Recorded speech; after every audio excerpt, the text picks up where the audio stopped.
Is it?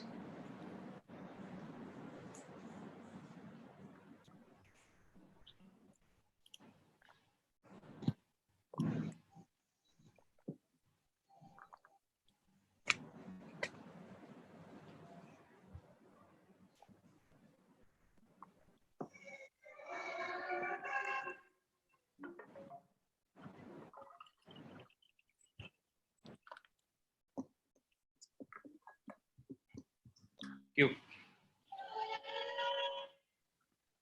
Good evening and thank you for joining us. We're live on YouTube. I'm Faye D'Souza. Every evening at 8 p.m. we get together, we talk about the things that really matter in the country, the stories that deserve time and attention. Now remember, this is not a debate. Like I keep reminding you, every day we have not brought different points of view and pitted them against each other in the hope of starting a fight. What we've done instead is brought educated voices who will help us understand the issue at hand so you can form your opinion as citizens at the end of it. There will be no emotion and no outrage, just information for the next 1 hour. So I'm really glad for all of you who've decided to join us for this conversation this evening, because we have a stellar panel that we put together. For our audience who's tuned in, remember, you can write out your questions in the chat window. You can also use the super chat feature to support us financially.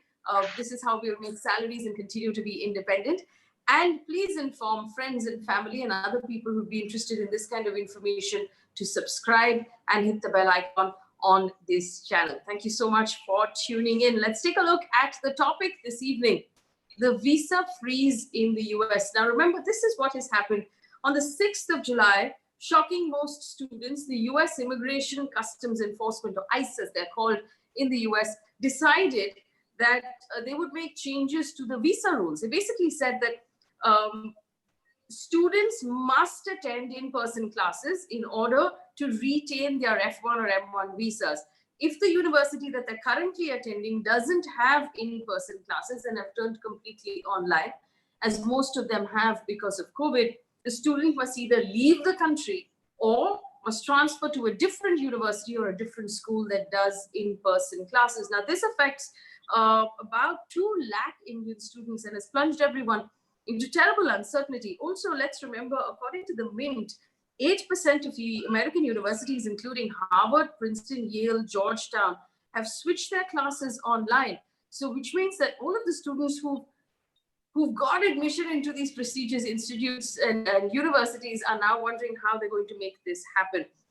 We've had some revision lately where the government of the United States has come out and said that these rules are temporary, but there isn't any more clarity after that. Also, we know of the visa ban, which was announced by the President of the United States, Donald Trump, H-1B, H-2B, H-4, J and L visas, new visas processing suspended till the end of the year. Now, these are specialty visas normally used by Indians in the IT sector, Indian engineers, and a lot of them who may have come back to India for whatever reason suddenly find themselves stuck outside of the US. We understand, just to give you a sense of the numbers, 2.5 lakh H-1B applications went in this year, out of which 1.8 lakh went in from Indians. So we just want to get an idea, a couple of questions that we want to ask today. One is, what does this visa policy change mean for Indians, especially students and professionals who are working there? Also remember, there's a question about the ability of the spouse to be able to work based on these visas. What options do the NRIs have at this point? And most importantly, in terms of the diplomatic ability of our country, along with the United States, remember, enough has been said about the relationship between Donald Trump and Narendra Modi. Is it possible that that relationship can be leveraged at all to change this ruling? And why has it come as such a shock to everyone? These are the questions that we're going to be asking this evening. Let me introduce my panel of experts. A very important voice, Ambassador Pinak Ranjan Chakravarty, former Secretary of the Ministry of External Affairs, joins us this evening. Ambassador Chakravarty, thank you so much for joining us. Rituparna Chakravarty is a co-founder and EVP at TeamLease that deals with a lot of placements. We have 3 people who may be or could be affected by this in some way or the other. Arjun Yadav is an F1 visa holder who graduated from an American university last month. He has about 60 days to find a job, from what I understand, otherwise he'll be in trouble. Charushila Dixit is an H4 visa holder who came to India when, unfortunately, her dad passed away, and now she's having trouble re-entering the country. And we have an H1B visa holder who wants to be anonymous, but is also facing problems. We have Poorvi Chotani, who is a US attorney, managing partner of LawQuest, who deals specifically with immigration. Join us through the course of this conversation as well. Good evening to everyone, and thank you for joining us. If I may first just begin with the ambassador's permission to just hear the story of our anonymous guest, who is an H1B visa holder. Would you tell us what you're going through right now and what challenges you're facing with regards to your visa? Yeah, so thank you for inviting us, actually. So one thing I will say, we are in very tough situation here. So this, whatever the rule came, one thing I will say, last 8 years, I'm in US and I'm the full-time employee. And I came India on emergency. My father passed away in the fire. I'm sorry to hear that. And because situation was very tough, and I told my wife, okay, I'm going there, and I will be back in the 3 weeks, right? So my family and my son is a 4-year-old. He needs some special need services. So, and my wife can't drive actually. So I left them and I came here, and then and my interview was scheduled, because I crossed the border, I need to go for a stamping because I have a valid petition, and I need to go for a stamping on 16 March, and then COVID started and they closed the embassy. Embassy was closed, and then I stuck here. And then because I have a full-time job, I am working remotely here last few months, and we was thinking like embassy will open, and we was fighting for that, and we was working with, we was talking to Ministry of External Affairs, and we came on emergency, and our families there, our kids are there, they are in tough situations. So that fight was going on, and we was for stamping, and suddenly this EO came, and EO is saying EO is very broad level.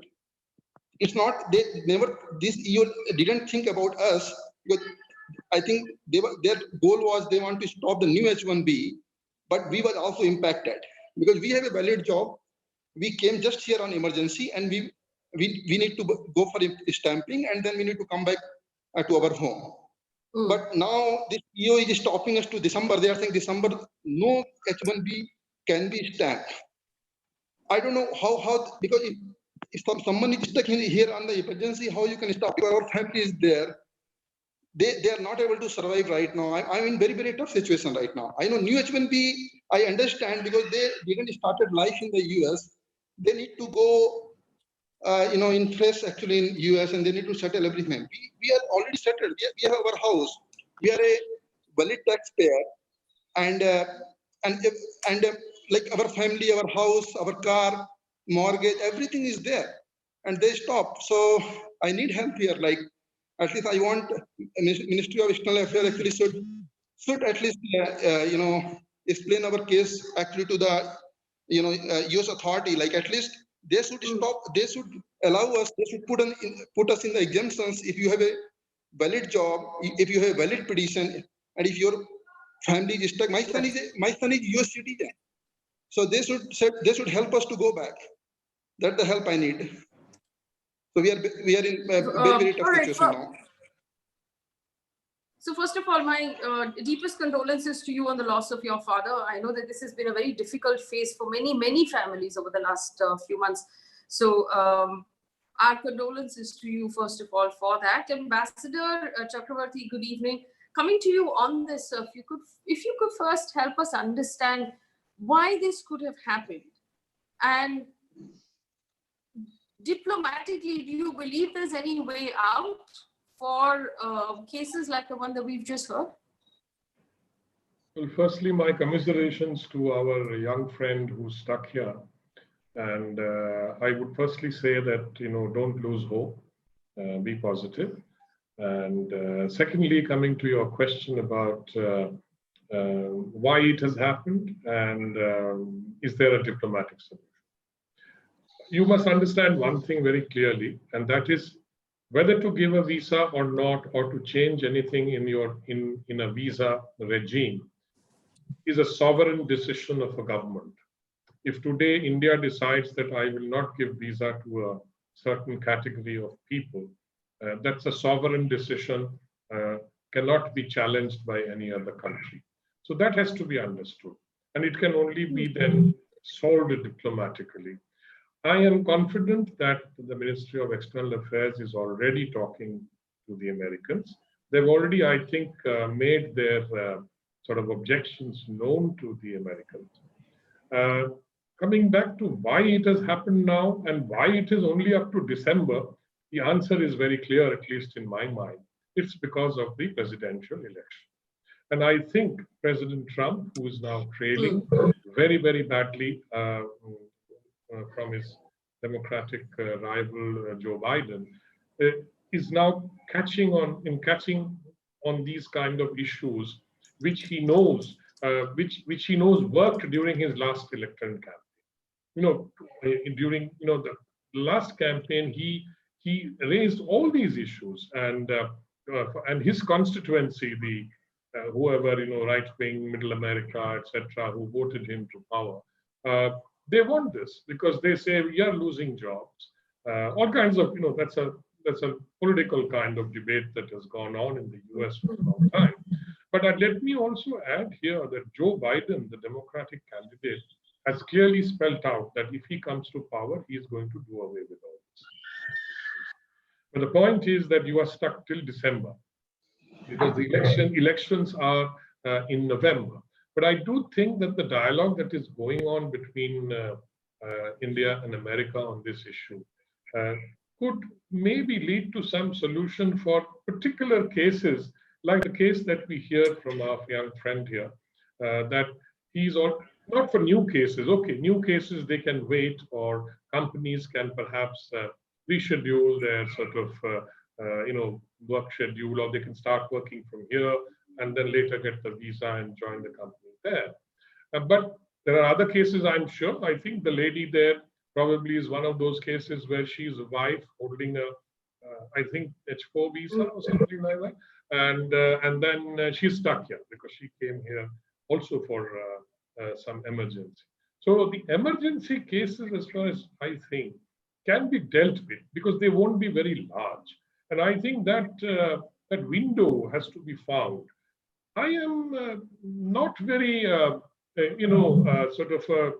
disappointed, or at least I don't think that India and America, given the situation and their relations, cannot find a solution to this.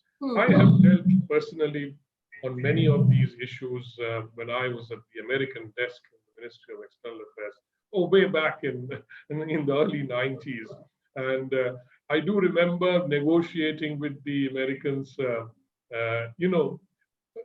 by the way, you get a 10-year visa these days, B1, B2, etc. But those days you never got that. You got 3 months, 6 months, etc.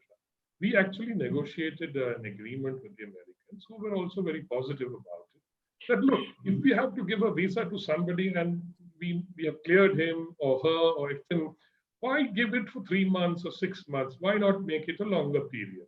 So we worked it out, and today we signed an agreement actually.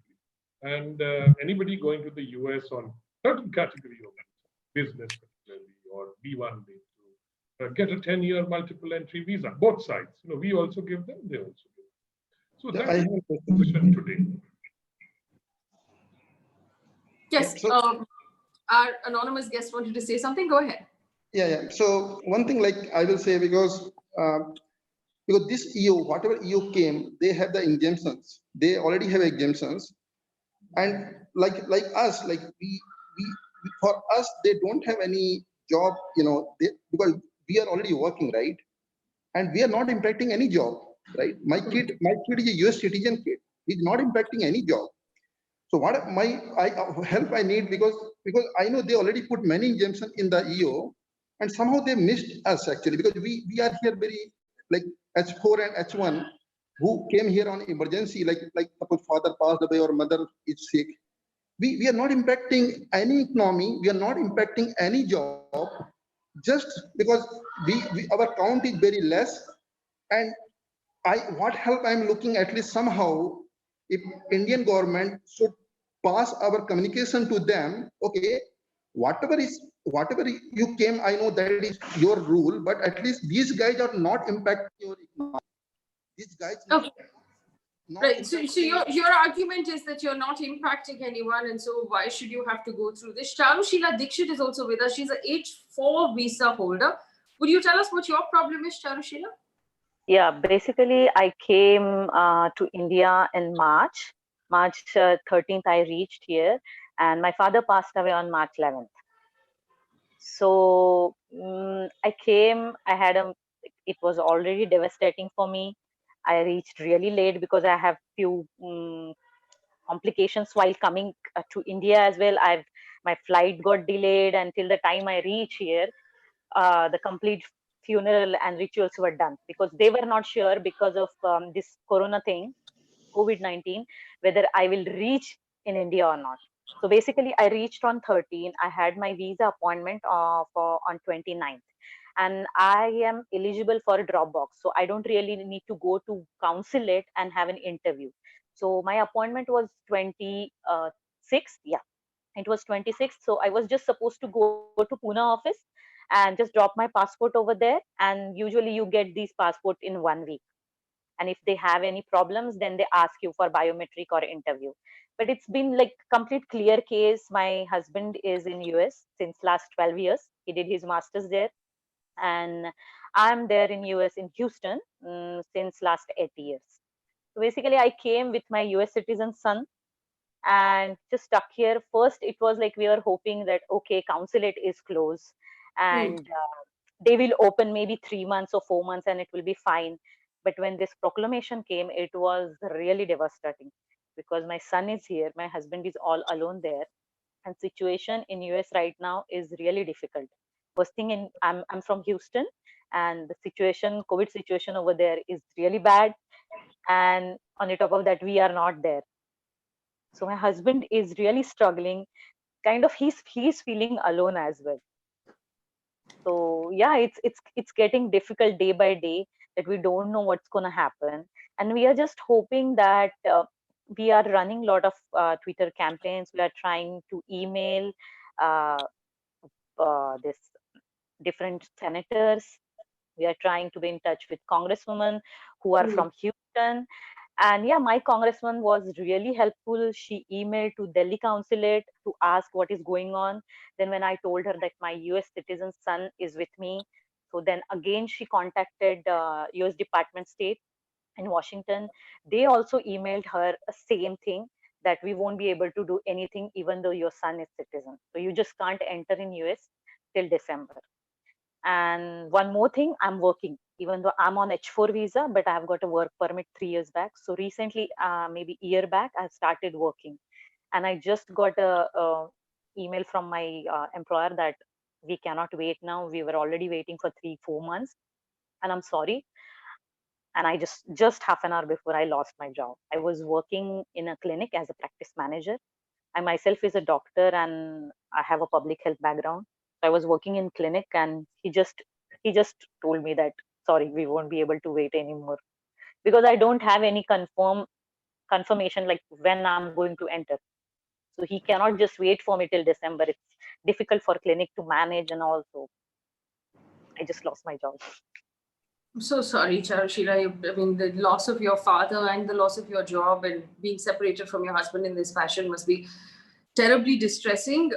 Ambassador Chakravarty, my question actually circles back to the same thing. You're absolutely right when you say that it is a government's decision in its sovereignty to decide who it wants to let into its borders or not.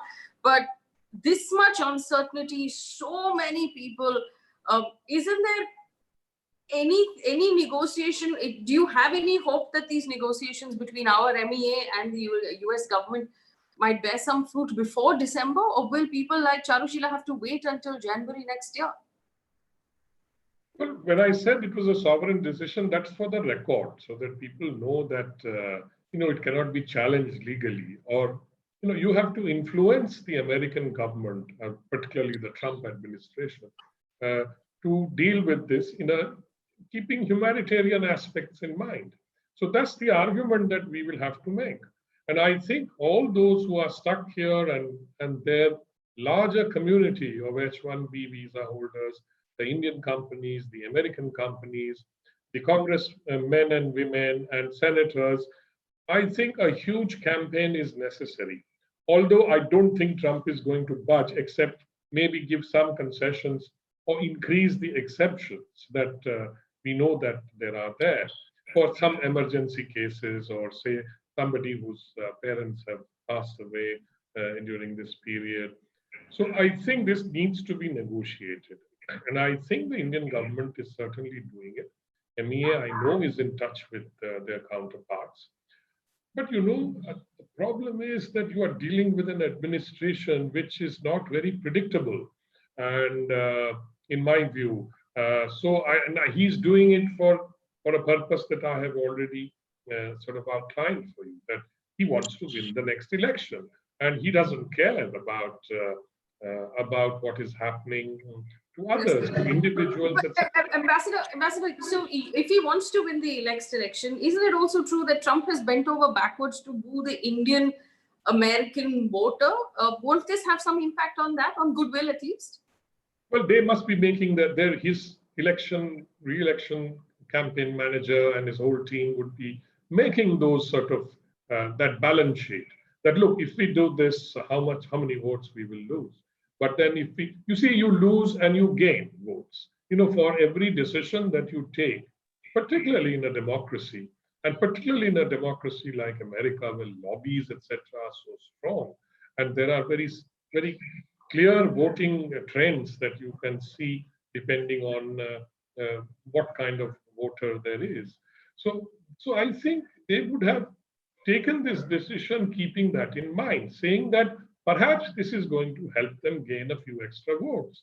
And since, as I said, he's trailing in the popularity polls and the polls behind his this Democratic rival Joe Biden. So there is an element of desperation here. I can see that. And I think the politics of it, as I mentioned, is going to dictate some of these decisions. And when you do a hurried legislation or a hurried executive, I think it was an executive order, there's no legislation here. So the executive order can be drafted quickly. He might say, look, I want this order on my table tomorrow morning, 10 o'clock. That's the kind of instruction politicians tend to give. So, and then the bureaucracy has to get into that act. And then you can't cover all your bases in the sense that I've closed all the loopholes and so I think this is fallen through one of those cracks, these emergency cases, although they do have, I believe, a category for exemptions. So I think it is important for the government of India to negotiate, which they are doing. I am confident that they will find a solution, because without this, I think the entire gamut of our relationship suffers in some ways, because it is built on certain pillars. And the IT industry, etc., is one of those pillars. Yes. In fact, Ambassador, there's a question from Poorvi Dixit on our live chat. She says, we've tried to contact the Ministry of External Affairs before the EO was out. The embassy has been closed for 4 months before the EO was out. Why haven't they helped us? Look, I don't know who they contacted. But all I am suggesting is that if you can, or some of you can get together and write together, explaining the exceptional circumstances that you are in, and write to the foreign minister, write to the external affairs minister, write to the foreign secretary. I don't know whether that has been done. Individuals picking up the phone, trying to call the Ministry of External Affairs, but who did they call? All right, so I'll ask that question. Please respond to this, Poorvi Dixit, and tell me who you called, and we'll see if there is, a different desk you should be reaching out to. Then maybe we can get you that information. Rituparna Chakravarty is with us. She deals with the IT sector a lot, but before that, I have a couple of names to call out. Hiren Gokhani, Dips, Mamisha K, and Sonia Muthu. Thank you so much for contributing to us. We've also just, while we were talking, hit 50,000 subscribers on YouTube for a channel that's a couple of months old. So I'm really happy. Thank you so much for your support. Rituparna, Chakravarty, for those people, and if you listen to the stories even on this show, there are obviously people who need to get back to work. This is going to affect companies. This is going to affect organizations, both Indian and in the US. What sort of an impact are you expecting? And how is it that the corporate voices from both of these countries have not managed to break through, the politics?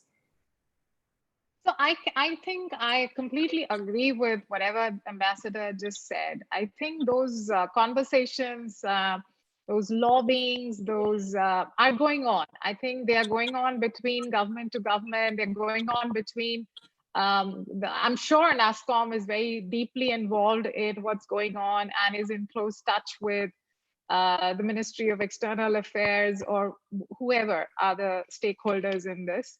But I think, yes, the situation and the circumstance in the US is the tricky one. And I think the kind of conversations, dialogues, which could have probably yielded some result in a different political environment may not yield today. But it's a gamble at this point of time. So it all depends upon who swings the American voters. But I think there would be ample pressure applied, like even because of the news that came out today for those, the ban, I mean, those who were taking online courses, students that we asked to go back.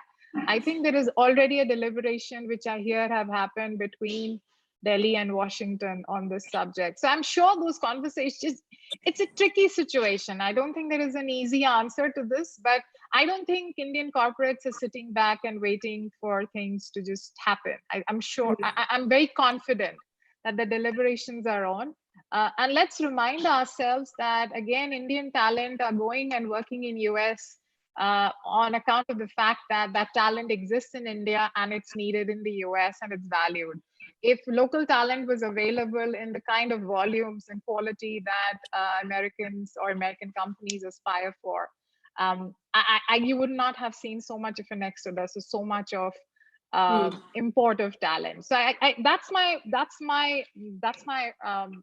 thought on this, Faye. I think all those conversations are going on, but it's a tricky time, and I think the political environment has a huge role to play.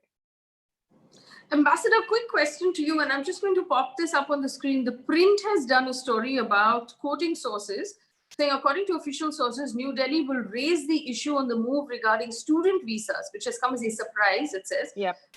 Unlike the H-1 visa call about which the US had informed India through diplomatic political channels, India believes that the latest decision will have long-term repercussions. This is unacceptable, and this will adversely impact even the US image as a credible destination for higher studies. So apparently, India is likely to raise the issue of student visas with the Donald Trump administration sometime this week. But Ambassador, let me ask you a political question, if I may. So much has been said about the friendship between Donald Trump and our own Prime Minister Modi. In fact, even during the beginning of the COVID crisis, when there was this whole conversation about America needing HCQ, India having the HCQ, America put out what can only be described as a thinly veiled threat about the drugs. And then they were best friends again, where he said that, oh, we stand by India, or we stand by Narendra Modi. Is this contrary to all of that? This sort of, the MEA sources accepting that this came as a surprise? Well, clearly, if they are saying so, they probably did not get what the Americans call heads up, advance information, and it did not come, and that is why the words that you just read out about the Indian sort of reaction, those are strong words, by the way, because it says unacceptable, unwarranted. These are words that are usually not used in diplomacy. And hence, I would say these are strong words. And clearly, the reaction has been pretty strong. And this is, as I said, there are certain fundamental pillars of our relationship. And those are being sort of, what shall I say, shaken a bit. in the sense that the students' visa, the student community is a very large one. And suddenly you say that, all of you will be deported because you are attending classes online. I think there will be a pushback from the universities as well. 200,000 into the number of dollars that every student pays there.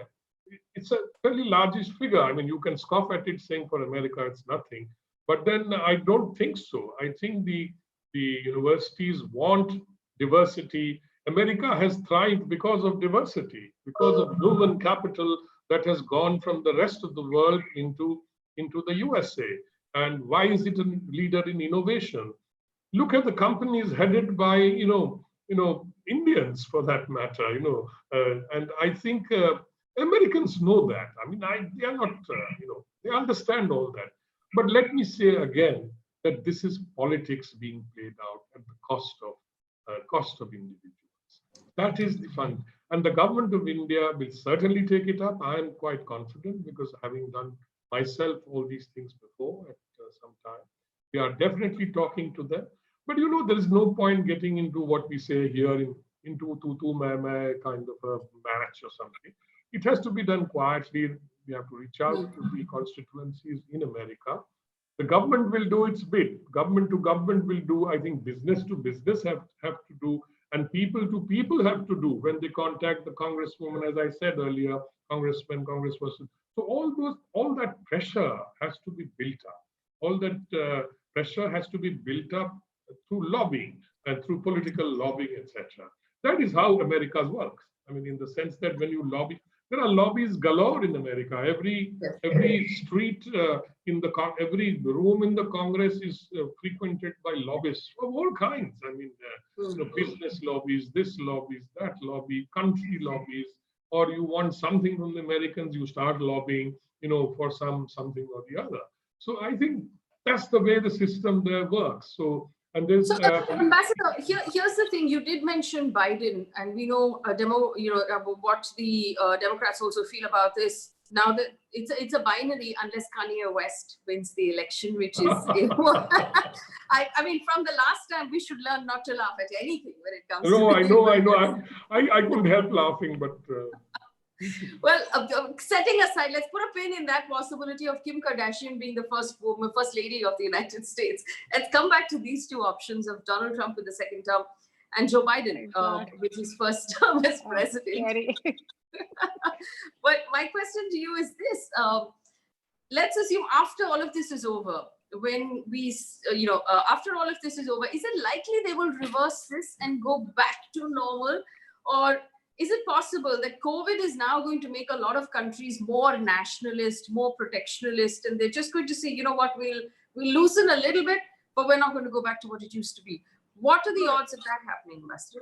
I think in the post-COVID world, or during the COVID, as we live through this pandemic, it has become a certain degree of, that I must look after myself first and, forget about the rest of the world. But India hasn't really done that. After, of course, stopping people from traveling, etc. But that was because that was this kind of advice given by all the experts that avoid contact. You know all that, so I don't have to get into it. But the point is, in a post-COVID world, you have to get back to normal. I mean, the world is going to lose, I don't know how much of GDP, $12 trillion or something. IMF, World Bank, they're all sitting and calculating. And these are all projections. I don't think they are particularly accurate, but I think these projections are quite substantial. So I think you will have to go back to what we had earlier, maybe slowly, maybe gradually, but slowly as the COVID vaccine comes, for example. So you're really looking at a certain time frame. The COVID vaccine is not coming within months, I'm sure, because it takes a lot of time for clinical trials, etc. And I think it's going to take some time. But I do believe that it is going to come, because we've had vaccines for almost everything that we have faced in the past. It is going to come. And when that comes... So fundamentally, forgive me, fundamentally you believe that we might be looking at a longer time frame than just the next 6 months, because COVID vaccine could take up to January or maybe March next year, maybe April next year. Faye, don't forget that all these bans are till December. So in that sense, it is temporary. They are themselves saying that. Biden is saying, if I win, I mean, he can only win in November and he can take over only in January. I mean, that's how the presidential system works. So he cannot take a decision till he is in the White House, which is going to be in January, the first Saturday of January when the inauguration takes place. Now, Trump, if he wins, he might say, okay, I lift it now. And also he will do it in January when he again takes over in his second term. So you're really looking at that time frame. In the short term. Long term, I don't know. They might come in there and say, look, I'm going to extend it for 3 months and whatever. I mean, I cannot second guess the president of the United States. Yes, we'll have to first guess who the president will be, and then you'll have to second guess that president. So it's not easy to second guess anybody there. So I think what we are looking at is a time frame that they have themselves laid out in terms of up to December. Okay, we also have Poorvi Chotani, who joins us right now. She is an attorney and a managing partner at Lakhs. They have offices in Mumbai, New York, and Florida. I understand dealing exclusively or primarily with immigration. Ms. Chotani, thank you so much for making time for us. We've had cases we're talking about right now. People are on our chat window as well, talking about what they should do. They're stuck outside the country. They haven't got any real help from the MEA in India or from the embassies. They've got family, children, wife or husband, spouse back in the US, and there's nothing they can do. What is your advice at this point? The saddest part of the ban on the H-1B visa travel is the broken families. It's really sad because they're separated and their relationships are strained, children are suffering. There's really little that they can do. There are legal arguments doing the rounds that an individual who is in India on an and has a valid H-4 visa can travel because she or he has been in the United States in the past, and that person is not considered to be following to join or accompanying because the principal spouse on H-1B is in the US. If any individual is really eager to push this through, this is a thing that should be litigated, but we need a litigant to litigate. So we need somebody to come forward.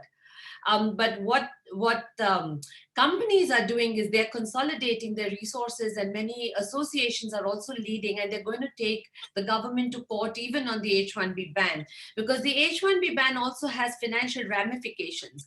Millions of dollars have been paid in government fees between April 1st and June 30th, when all the cap cases were filed. And they're all supposed to be able to start working on October 1st. And if they say now you can't start working at least till January 1st, there's a problem. You are losing 3 months of revenue because of this. So they'll sue the government. It's just going to take time because they've got to consolidate and really find a litigant company to do it, to lead on this. We have, in fact, a couple of other questions popping in. Venkatanarayan says several NRIs have their passports retained at the US consulate for visa stamping since March.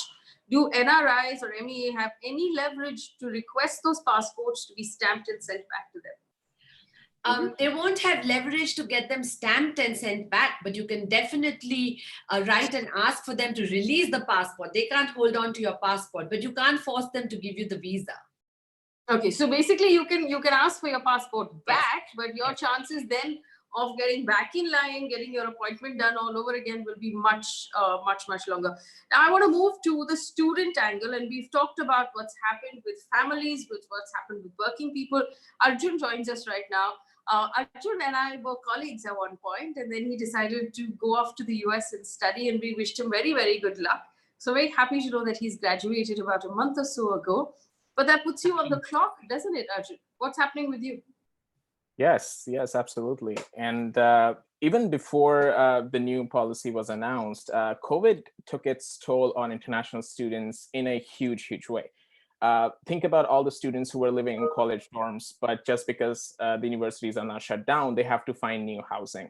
Many of them have off-campus jobs, and that's what helps them pay for the living expenses. They can't do that anymore because, again, universities are shut down, institutions are shut down, they can't work anymore.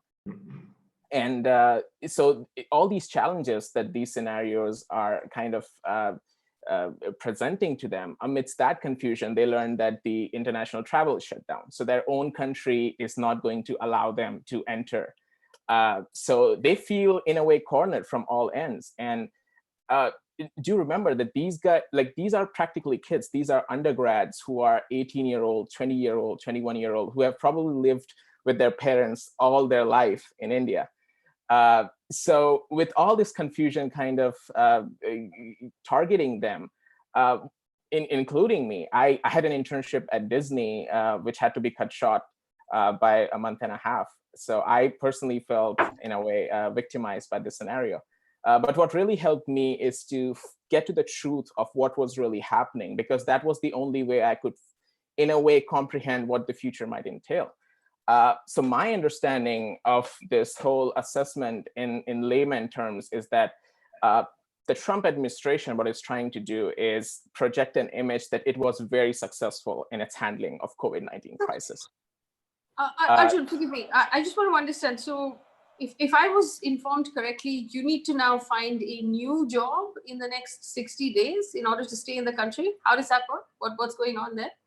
So going into the details of a student visa, once you graduate, you are allowed to work in the United States for a tenure of 1 year. They call it an OPT authorization, which is a work authorization. But you have only 19 days after you graduate to find a job or find some work in order to take advantage of that 1 year worker authorization that you get.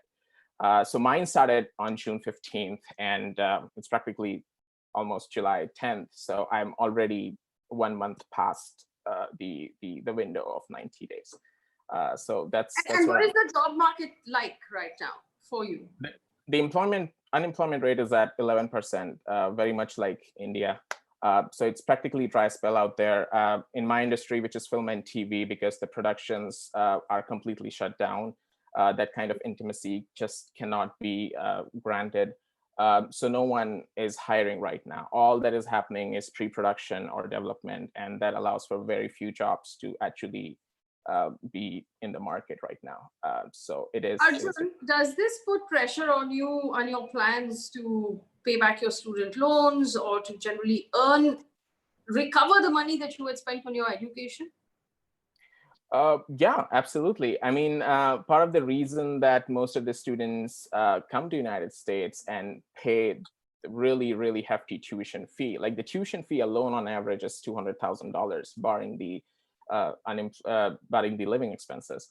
And one way to recoup that faster is to have an opportunity to work in the United States, not necessarily with an intention to maybe move there or immigrate there, but just in order to recover those education loans and be at the liberty to choose whether to stay in US or move back to India or their home country.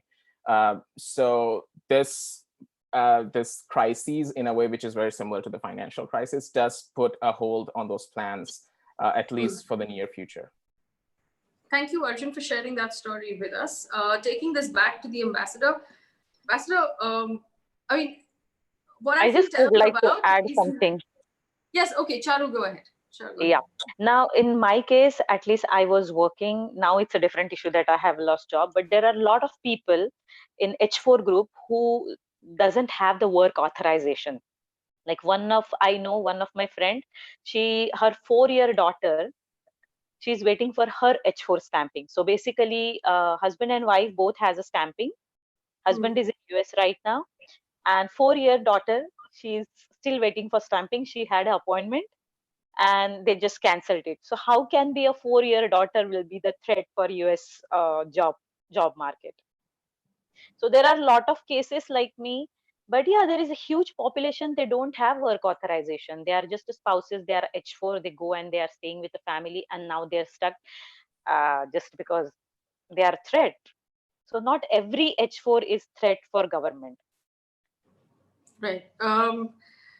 Going back to the ambassador, a couple of the people who we asked the question have responded saying that they have written to the AMS division that pertains to them. They have put complete dossiers with all details and been in touch since April, but nothing has moved, nothing has happened. Ambassador? Well, these things don't happen overnight. And just because I write a letter to the AMS division that the very next day the Americans will issue the visa. That's not how it works. The American embassy is probably under instruction to take the steps that they are doing from the Trump administration. The problem is there, not here. The decisions are being taken there. So American ambassador cannot go against those decisions. And whoever, American ambassador, whoever's dealing with, and I would say the ambassador because he's the head of the embassy here. So they are following instructions. But I think what is going to happen is that these petitions are going to be studied. Our legal team must be there. We have a legal and treaties division in the MEA who will be looking at all this, who will probably look at the executive order, look at the exemptions. They will probably consult our embassy also, who might consult some legal friends also there as to how to proceed. I was just seeing the headlines on my tablet here, which says that MIT, Harvard, and many other universities are going to sue the Trump administration. MIT and Harvard have already filed. They have filed. Okay, there you are. So I think she knows better than I do. But I think I'm getting this news now. So I think people are gearing up to challenge this kind of order, which is, as I said right in the beginning, is motivated by no other consideration apart from the election result in November. It is a very, very clear indication that President Trump, his eyes is now focused on the November election, and he is trying to do things that he thinks or his team thinks is going to get him extra votes, or at least get back some of the votes that he may have lost already to Joe Biden. I just want to go back to Ms. Poorvi Chotani. Ms. Chotani, you did say that these colleges are filing. Depending on how this goes, does that then lay precedence for everybody else? Will that become a reference for everyone else's application? So generally, what this type of litigation does is it overturns. It asks the court to overturn that announcement or to put an injunction on that announcement, put a restraining order on it. So once that happens, it applies to everybody. Okay, yes. And what is your advice for the students like Arjun? You heard his case, and I'm sure there are many other PhD students, for example, do research. They don't have in-person classes, right. And PhDs take many years to get through. A lot of their travel and research has been stopped because of the lockdown. So what is your advice to students? So just now the ICE announcement has got no clarity on researchers at all. And yes, we brought this issue out also in another forum that research is very often done online. So why do you need to go to campus? So there's no clarity on that at present. But if there is a requirement to go to the college campus or the university campus, PhD students will also have to go. Now, they don't follow a credit system like the actual regulations apply to the F1 students who are in academic programs and not in research programs. The impact is on them. They can only take one course or 3 credit hours per semester online generally. That is the default position. So you must remember that this ICE announcement is not introducing anything new except for a concession which is better.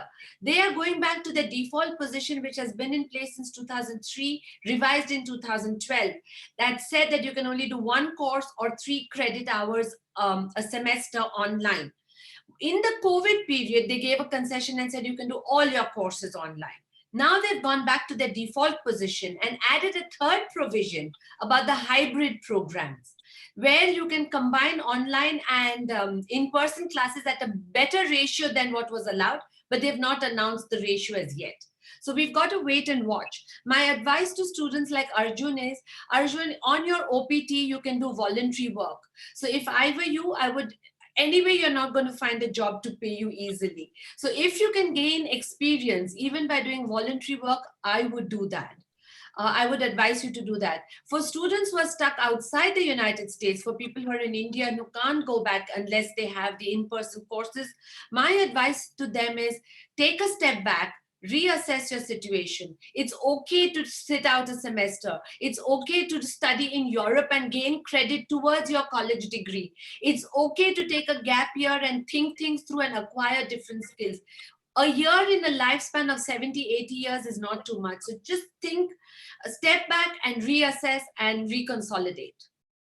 Also, if I may ask, Mr. Chotani, the students who have gotten admissions and were perhaps going to sign up and travel and start studying, in the fall semester of August, September, should they be deferring because of the kind of uncertainty that we're looking at? I would advise them to defer. By deferring admission, they're also going to get one more advantage. The economy is going to take a while to get back on its feet. If they're going for a graduate program, which is usually 2 years, in 2 years, the economy might not be at a better place, but in 3 years, it might be at a better place. So by deferring, they're giving themselves 1 more year to get a better end result. For undergrads, it's 4 years. So at the end of 5 years, of course, the situation will be better. So I would definitely suggest defer, even if it means putting in security money, because they will ask for a security deposit, which you may lose. I would still say defer. Rituparna, Charuji, what is your advice right now to people who are watching who find themselves stuck, unfortunately, because of these new rules? I think two situations, right? Faye, one is those who are stuck in US and those who are stuck here. So I was just talking to some friends in US. As a matter of fact, some students have figured out a solution to this. They are swapping their the seats with American students, and that's a smart way of going about it. Apparently, the moment they figured it out, I think most of that swapping got finished, and because there is a quota system that they have created. So that's an interesting solution that I think, and that's quite a humanitarian solution. I think hats off to the American students who've realized the apathy of the international students and have opted to give up on their seats. So that's something which is happening. But I think, what Poorvi already mentioned, I think Harvard, MIT have already filed their cases against the federal government. I was actually noticing, I mean, finally there is a huge financial setback to the entire education system, because Indian students are the second largest international community in all these universities, not just the Ivy League universities. So Michigan Association of State Universities actually have come out with a data point which suggests that they have about 33,000 students who contribute about $1.2 billion. So this is a huge there's a huge economic consideration here in this situation, and I assume that there will be pushback from America towards a reversal of this current situation, because the universities are already struggling because of COVID. Financially, they are struggling, and this will be a double whammy on their side. So I think while yes, the political situation makes it tricky, but I think it's important to probably wait out. And if universities like Harvard and MIT have taken a step forward, and if the injunction happens in a stay order, like equivalent to it, that happens, that might be a respite. So those in US probably need to, while I know it's a very anxious situation, so sit out. Those in India and those who have applied, I completely again agree with Poorvi. I think it's not right now worth pushing through and joining. I think it's important to right now defer if that's possible. And I think because there is more certainty sitting out in India, or and just waiting it out at this point of time. And I think that's it's not the ideal scenario, but I probably think that that would be the safest situation and position to take for Indian students. Yes, if I may, I wanted to just say that a couple of things that the universities are arguing is that you are putting local students and faculty at risk by forcing us to physically do classes. So in addition to the revenue, they're also bringing this up as a ground on in their litigation, that you're putting us all in jeopardy. Yeah. Actually, very well said. So yes, Go ahead. Sorry, Go ahead. I was just going to say that to add to what Poorvi and Rituparna were saying, that Harvard and MIT are one of the richest universities in the US. They got millions of dollars to fight. Exactly. They have billions in endowments. So they are not reliant on the tuition fee funding. So what will happen is that the mid-tier universities or smaller universities, because of this new policy, would be in a way forced to at least partially open their universities, which, and in the spirit of what Poorvi was saying, gives you all the more reason to defer admission, because it's just not safe to travel and be on campus amidst the crowd and amidst the elderly professors. So the best bet would be to actually defer. Our anonymous guest also wanted to come in. Please go ahead.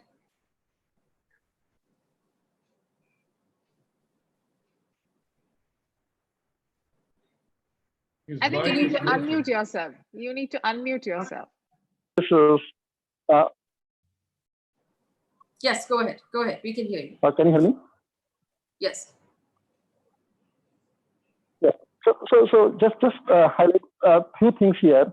I know, like you're talking about the students for S1, 2 points I want to highlight.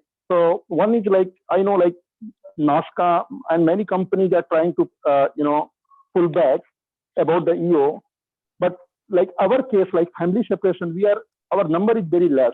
We are around 1,000 here, and we need help. Like, I don't want, because if you'll go to the new H1B and that count is too much, and I don't think any solution will come very quickly. But our case is, we have 1,000 people here. We are stuck, and we need some help here, like somehow MEA or somehow like some, because we are doing a lot of Twitter campaign, a lot of things we are doing, but we need help, because our count is very less, and corporate is talking about the new H1B, and we are not new H1B, and our case is we already working, and our family is there, and somehow we came here on emergency and we stuck. So if they can help.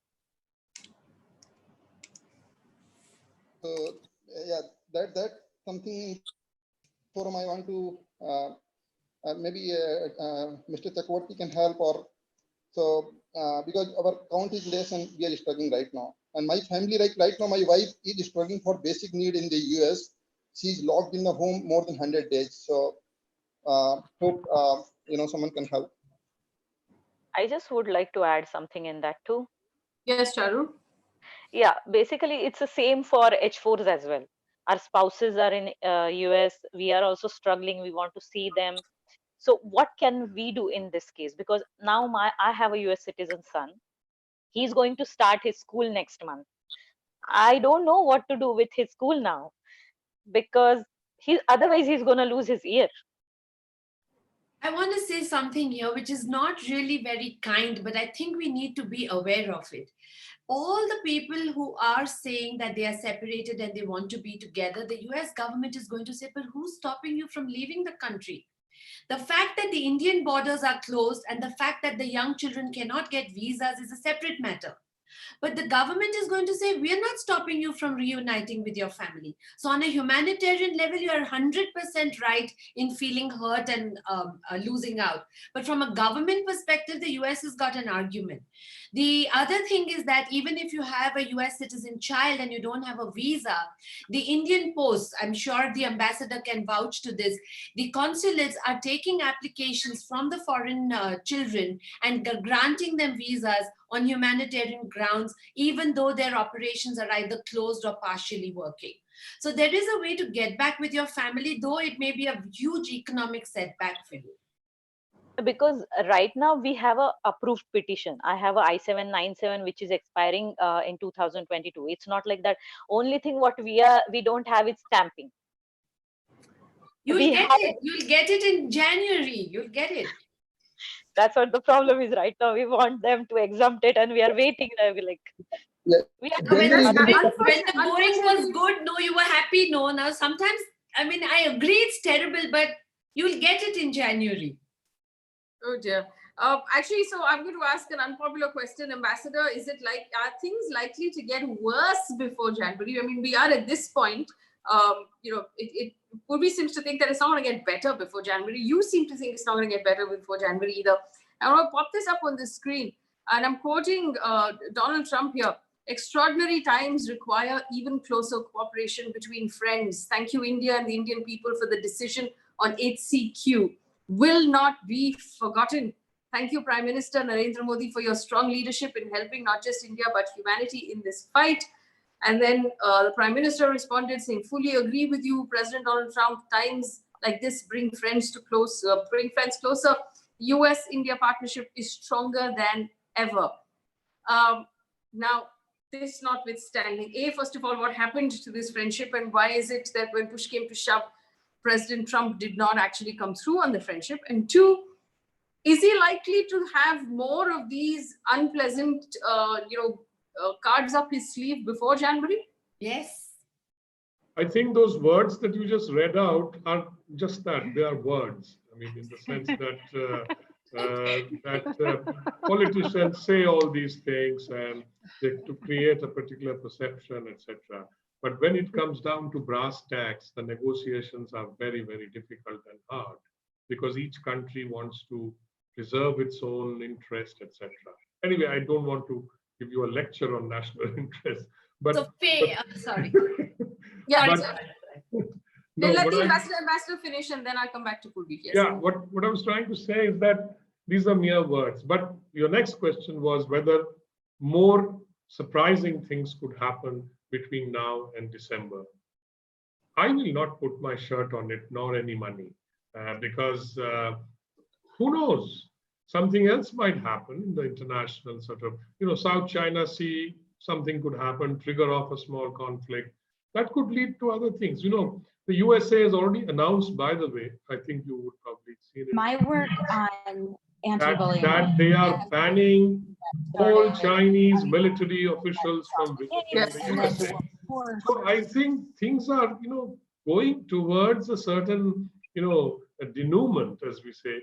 But I don't know what that is finally. I hope better sense prevails everywhere and we can go back to doing business as usual. But it's very difficult at the moment to say so because the pandemic has upstaged everything. It has destroyed, the whole lot of, strands, globalization, travel, tourism, everything. So I think how do we get back is the point. And it is related to, as I said earlier, many things. Vaccine, the presidential election in November, how it pans out, who the new president is, what kind of a view he takes, or there's no she, so it has to be he.